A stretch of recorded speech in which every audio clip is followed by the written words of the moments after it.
Being healthy is defined by so many different things. And honestly, walking across that field from unhealthy to healthy can be a massive, massive minefield. Especially if you look in the media, you get confused because of the fact that they're telling you one thing today and another thing tomorrow. So here are my top 10 myths that are being completely debunked in order to help you in your fitness journey. Late night snacking. Now, what I mean by late night snacking is that the fact that you cannot eat late at night. That anything after 6 o'clock is going to go straight to your gut. Carbohydrates, fats, proteins and things like this. The fact of the matter is, we live our lives day by day. So if you are eating calories that go over the amount of calories you need, regardless if that's 10 a.m. or 10 p.m, your body will put on weight. Depending on the training you're doing, depending on the rest of your diet, it's going to be fat or maybe a little bit more muscle tissue. But it doesn't matter if you eat late at night if your body needs it. If you're training at 9 o'clock, having some carbohydrates post-workout, it's going to be fine. In fact, a lot of my clients get post-workout carbs. Well, they get it all the time, but they also get carbs in the evening as well. It helps them sleep, and they get really deep into their sleep and recover really well, which helps them burn more fat. Saturated fats. Cholesterol is bad. We hear it all the time. But the trouble is, when we see cholesterol, we have good cholesterol and bad cholesterol. Good cholesterol being the HDL. Bad cholesterol being the LDL. The problem with a lot of tests is that they do a total cholesterol test. It is like knowing that there's 6 goals in a football match. But was it 3-3 or was it 5-1? Cholesterol is not going to be bad in a dietary form. We see low cholesterol spreads and everything. It was all the hype 10, 15 years ago. But we need cholesterol for good hormone production, for being healthy. The actual thing that raises cholesterol, bad cholesterol levels a lot, is unhealthy lifestyles. So you're sedentary, you're eating a lot of junk food, very, very highly processed food, smoking, drinking lots of alcohol. And basically, like, there's going to be no guessing about who is going to be more prone to being unhealthy with high cholesterol levels. If you just look at the people all around you, you can soon tell just by the way they're living and the way they have their daily routine. All the protein means all the gains. Simply, the more protein you get means the more muscle you get. Not necessarily. First off, you could eat protein as much as you want, but you're not going to gain any muscle really unless you are training in order to gain muscle. Unless you are training and your muscles have been broken down, whether that is strength, whether that is hypertrophy training, whether it is endurance training. Your body is going to need protein in order to recover. However, there is only a certain amount it can take on board. Now, people say about 30-35 grams per meal, but I aim to get around 1 gram per pound of body weight minimum for a client who is training to drop fat or gain muscle or compete in any endurance event. You get more than that, then as with anything, chances are you're going to be going over your caloric limit. If you go over your caloric limit, taking more calories than you expend during the day, you are going to put on weight.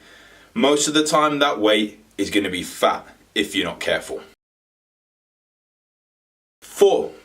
Brown rice versus white rice. Now, we get a lot of this all the time. I see people coming to me saying, I eat a lot of brown rice, it's healthy, it's cool. The media have told us this. However, when we look at the reason for this, it is down to the glycemic index, how quickly it gets into our bloodstream. Now, yeah, brown rice is a little bit slower, white rice is a little bit faster. And people get this myth that brown rice actually tastes nicer because the media has said it's healthy. Now, let me ask you this. How many times have you had a plate of rice, nothing else? Not any oil, not any dressing, no meat, no bolognese, no anything like that. I guarantee that it's, well, to be fair, it's going to be 0. You put more foods in there, then you change this GI index. It's going to be higher or lower depending on the whole overall load of the meal. Brown rice, is it going to digest quicker than white rice? No. Is it going to be better for you than white rice? No. Is white rice going to be better for you than brown rice? Potentially, with different nutrients in there, it could be better. Honestly, I say it's down to your personal preference. So if you really believe and honestly love brown rice more than white rice, that's cool. But if it's the opposite answer, have white rice. It's not really going to make much difference in the long term. Drinking 8 glasses of water per day. What's the size of a glass? How much water are we going to get in? Now, it's a good guideline for people that really don't drink that much, but when people say I'm drinking 8 glasses of water, maybe sort of around 2.5 litres per day. It's going to depend on where you are in the world. It's going to depend on if it's summer, if it's winter. Are you indoors? Are you outdoors? In an air-conditioned building? Have you got fans on? Is the central heating on? And how big are you? How much exercise are you doing? You see all these variants that come into play here? Now, what we don't take into account is with those 8 glasses of water. If you drink a lot of coffee, are you including that? Your vegetable count, they're going to have a lot of water in there as well. Oatmeal, even potatoes, your food has got a lot of water content. And chances are, you could potentially get away with drinking 3 or 4 glasses of water and the rest of the water coming from your food and still be adequately hydrated. If you're doing a lot of exercise, maybe we need to look to get you a little bit more water in there. But in all essence, you really are going to be more hydrated than you think, unless you're going out on the town, binge drinking every single night. If you're eating a good diet and you're drinking a little bit of water, you will be pretty hydrated, I promise. Number 6, small meals in order to increase your metabolism. This is one which I really truly did believe, that if you eat small meals, you're going to burn more fat. Now, when we look at this, if you eat every 2 hours but you're eating 400 calories an hour, then you're going to get a lot more calories than if you eat 3 decent meals and a couple of snacks in between, potentially. The studies actually show that you do not burn more by eating small meals regularly over the day. In fact, it could be worse for you, because if you've got a job where it doesn't really allow you to eat very regularly, you may only be able to get a shake or something like that, then you're not necessarily going to be getting the best results from your diet. You're going to be very stressed. If you're very stressed, you're going to be worrying about it all the time. Worrying about it, your mind's not going to be in it. So there's going to be other factors that come into play. By all means, if you can eat every 3 or 4 hours, that's cool. Do so. If you feel like you need to, that's cool. Do so. What I would recommend is getting some sort of protein serving every 4 hours at least, purely because that your body will store carbs and fats, but the protein, it does want a constant supply throughout the day. So even if it's a little small amino acid drink or something like that. But the long story short, you do not need to worry about eating every 2-3 hours just to spike your fat loss. Promise. Too much protein gives you kidney problems. No, it doesn't. Now, if you've got an underlying kidney disease, then having too much protein may give you problems. However, all that's going to happen really, if you are a healthy individual, is if you eat too much protein, people are going to just go wide away from you, and you are going to stink the house down. No one wants that, do they? So, if you are farting a lot or anything like that, there's gas coming out of you, maybe cut down on the protein a little bit. Look for higher quality protein. If you do honestly think that more protein is going to be better, there's not going to be any harm, apart from the fact that you could be getting better results by having carbohydrates and fats for those calories. So, just have a look at your diet overall. But, in essence, too much protein is not going to give you kidney issues. All calories are equal.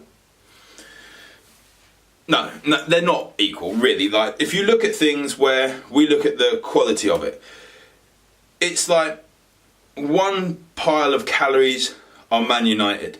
The other pile of calories are Norwich City. They both play football, but Norwich are like pretty rubbish. And United are good, okay? So, we want to look at qualities of calories. If a food is highly processed, then it's probably not going to do you as good as if you get quality food in there. Real food, single ingredient foods. You can still have these processed foods, and what I aim to do is get around 80% of my client calories from good, real, single ingredient foods. Then 20% of the time you can chill, enjoy life a bit more. If you're really close to a competition or a massive event or something like that, maybe we need to cut back and look a bit more like the 90, 95, even 100%. But living your life, enjoying life is going to be more important here. 80% of the time good foods, 20% of the time really enjoy your foods and have a bit more of a choice. It might be that the real good foods are what you enjoy. By all means, indulge in them and enjoy. Red meat causes heart disease. Again, this is a big myth. The thing that people have confused here is red meat being beef, getting really good succulent cuts of beef and meat like that is going to be good for you. It's got good levels of L-carnitine, creatine, loads of B vitamins in there, loads of protein, and as long as you don't go too lean, it's got some fats in there. Good fats. Remember, they're not going to get you really high cholesterol levels. The problem is when people confuse these red meats with loads of processed meats, really burnt meats. These processed meats are, what essentially they are is different animals merged together. Not in a hybrid style, but like reformed.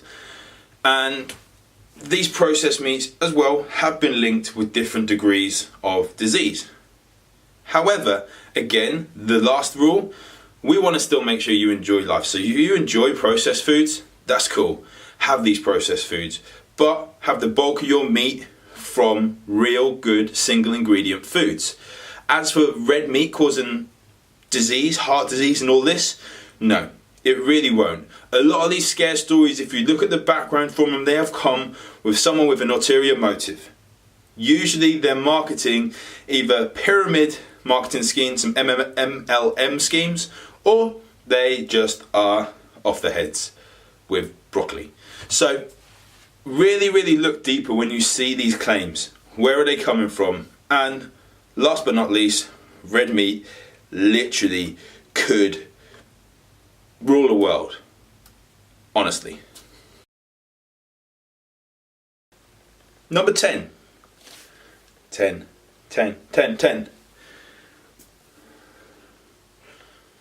Carbohydrates are the devil.